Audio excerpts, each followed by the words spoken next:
y drivers relativos a la tecnología. Las salidas que nos va a dar el COCOMO son el esfuerzo de desarrollo medido en meses hombre, lo que se denomina y la duración en desarrollo medida en meses, se denomina TDEF. Tenemos otra información secundaria que se puede obtener, como es el número de recursos, número medio de recursos, si nosotros dividimos el esfuerzo entre el tiempo, y el coste del proyecto si sabemos el coste medio de cada recurso, por ejemplo. Este tipo de procesos se aplican cuando nosotros tenemos un ciclo de vida en cascada, como habíamos dicho antes, un ciclo de vida tradicional, donde tenemos una fase de planificación y requisitos, de diseño de producto, diseño detallado, codificación y pruebas de unidad, integración y pruebas de integración, implantación y operación y mantenimiento. En realidad, el método COCOMO solamente nos está generando información sobre el esfuerzo y el tiempo desde la parte de diseño del producto hasta integración y pruebas, es decir, solamente lo que es el diseño, la codificación y la implantación. Veis como la parte de requisitos queda fuera de la estimación que da el COCOMO, y la parte de implantación y operación también queda fuera de la estimación que da el COCOMO. En esta primera versión del COCOMO se identifican lo que se denominan los modos de desarrollo y los modelos de estimación. Los modos de desarrollo pueden ser las distintas formas en las cuales tenemos de desarrollar los distintos proyectos. Es decir, hay proyectos que son más fáciles de abordar y proyectos que son más difíciles. Los proyectos más fáciles son proyectos en modo orgánico, los más difíciles son proyectos en modo rígido y proyectos intermedios serían los semilibres. Los proyectos en modo orgánico decimos que son los proyectos más fáciles, pues porque son desarrollados por gente que tiene experiencia en ese tipo de aplicaciones, o gente que tiene experiencia en el uso de las técnicas y herramientas. Son proyectos que no tienen unas restricciones o unas limitaciones muy fuertes, entonces son proyectos desarrollados en modo orgánico.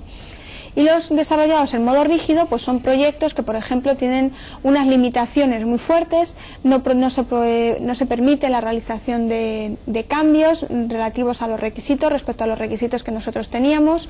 Entonces son proyectos con un alto coste, donde no se puede permitir subir o exceder ese coste, entonces son proyectos muy cerrados y muy rígidos. Y entre medias pues tenemos los proyectos en modo semilibre, que son proyectos en los que puede haber personas que tienen experiencia, otras personas que no tienen experiencia, partes del proyecto donde pueden ser más rígidos, otras partes del proyecto que pueden ser más flexibles, entonces digamos que serían proyectos entre medias. Después tenemos tres formas de aplicar la estimación: el modelo básico, el intermedio y el detallado. El modelo básico es el que nos va a dar menos exactitud, a continuación tenemos el modelo intermedio y después tenemos el modelo detallado. Es decir, la diferencia entre estos tres modelos de estimación es la exactitud que nos van a proporcionar en esta estimación. Básicamente lo que nosotros tenemos, lo que podemos representar dentro de la primera versión del COCOMO es un espacio de proyectos en los cuales hay tres modos de desarrollo: el modo orgánico, semirrígido y el modo rígido, y donde hay tres modelos de aplicación, tres formas de aplicar el COCOMO. Entonces, cada modelo de aplicación se podría aplicar sobre cualquier tipo de proyecto, es lo que estamos representando con estos puntos. Es decir, el modelo intermedio se puede aplicar sobre el modo orgánico, sobre el modo semirrígido, sobre el modo rígido, y lo mismo el resto de modelos de aplicación. Entonces, lo primero que tenemos que hacer para aplicar esta primera versión del COCOMO es determinar el modo de desarrollo del software, si va a ser más fácil o más difícil, y el grado de exactitud que nosotros queremos de la estimación. Vamos a ver rápidamente los tres tipos de, mejor dicho, el modelo básico y el modelo intermedio del COCOMO, para que se vea cómo varía o en dónde redunda la diferencia en exactitud de los dos modelos. El modelo básico consiste simplemente en la generación o la aplicación de una serie de fórmulas. Entonces, como hay tres modos de desarrollo, el modelo orgánico, el semilibre o el rígido, pues hay unas fórmulas para cada uno de estos tipos de modelos.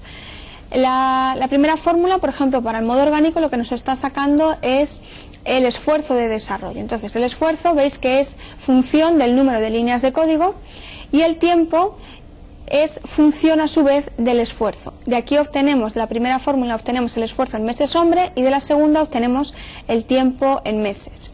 Por ejemplo, si supusiéramos que tuviéramos un programa de 32.000 líneas de código que hemos obtenido, por ejemplo, calculando puntos de función, podríamos sustituir en la fórmula del esfuerzo, como son 32.000, nosotros introducimos en miles, entonces son 32 lo que estamos introduciendo, y sacamos 91 meses hombre de esfuerzo. Lo mismo con el tiempo, si sustituimos en la fórmula anterior obtendríamos 14 meses para este proyecto y podríamos sacar un número medio de personas de 6,5, es decir, entre 6 y 7 personas son las que vamos a tener trabajando por media en este proyecto. A la hora de estimar con el modelo intermedio, que hemos dicho que nos da más exactitud, vamos a tener lo mismo que en el caso anterior, una serie de fórmulas para calcular el esfuerzo, que son distintas de las que teníamos en el modo orgánico, pero lo que vamos a hacer es ajustar este esfuerzo con el producto de unos drivers de coste. Estos drivers de coste son los que se encuentran en esta tabla, son 15 variables, donde para cada una de ellas se les asigna un peso muy bajo, bajo, nominal, alto, muy alto o extra alto. Cada uno de estos pesos tiene un valor, ¿veis? Por ejemplo, la primera de ellas es el RELI, que significa la fiabilidad que nosotros requerimos al software. Entonces, un sistema con fiabilidad alta, evidentemente, será más difícil y más tiempo de desarrollar que un sistema con fiabilidad baja.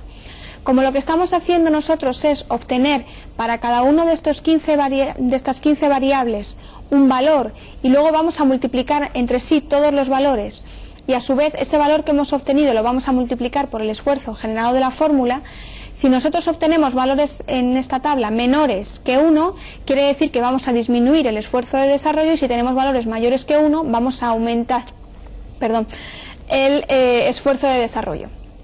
Entonces, por ejemplo, si vemos a CAP, que significa la experiencia de los analistas o la capacitación de los analistas. Entonces, si tenemos una capacitación muy baja, evidentemente tendremos un peso, un multiplicador mayor que 1. Sin embargo, si tenemos una capacitación muy alta, pues tendremos un peso menor que 1, que lo que hará es que nos reduzca el esfuerzo de desarrollo.